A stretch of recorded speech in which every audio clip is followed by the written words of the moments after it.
सूबाई वज़ीर अली हसन ज़रदारी कराची में जेल खाते में भर्तियुनि जे हलंदड़ फिज़िकल टेस्ट जो ओचितो दौरो कयो आहे।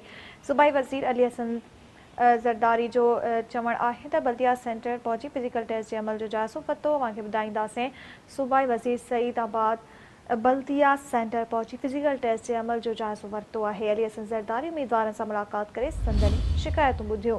सूबाई वज़ीर भर्ती जे इंतज़ामनि शफ़ाफ़ियत ऐं मेरिट ते अमल दरामद जो मुआइनो कयो आहे। नाज़रीन, अली हसन ज़रदारी लाॻापियल आफ़ीसरनि खे भर्ती जे अमल मुकमल शफ़ाफ़ियत ऐं मेरिट तहत करण जूं हिदायतूं ॾिनियूं आहिनि। इन अहम ख़बर खां अवांखे आगाह कयो पिया।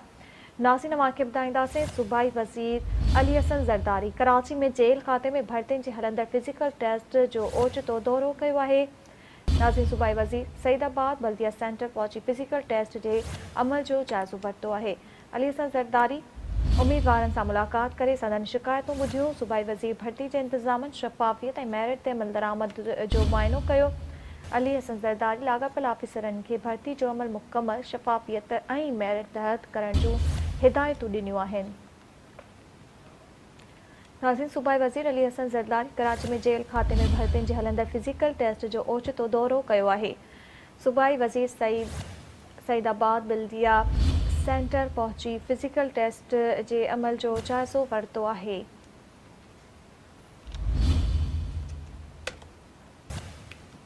अली हसन ज़रदारी उम्मीदवारनि सां मुलाक़ात करे संदनि शिकायतूं ॿुधियूं आहिनि। सूबाई वज़ीर भर्ती जे इंतज़ामनि शफ़ाफ़ियत ऐं मेरिट ते अमल दरामद जो मुआइनो कयो आहे।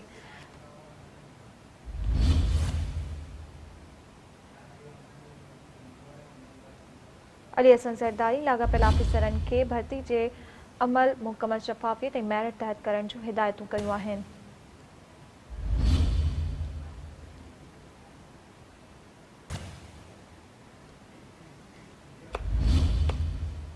सूबाई वज़ीर अली हसन ज़रदारी कराची में जेल खाते में भर्तियुनि जे हलंदड़ फिज़िकल टेस्ट जो ओचितो दौरो कयो आहे।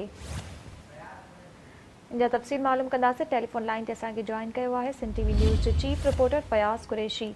जी फयाज़ कुरैशी, कहिड़ा तफ़सील आहिनि? बिल्कुल फातिमा, सूबाई वज़ीर जेल खातो वर्क सर्विस अली हसन ज़रदारी अवामी शिकायतुनि खां पोइ कराची रीजन में जेल खाते जी जेका भर्ती आहिनि उन जी फिज़िकल टेस्ट जो ओचितो दौरो कयो आहे।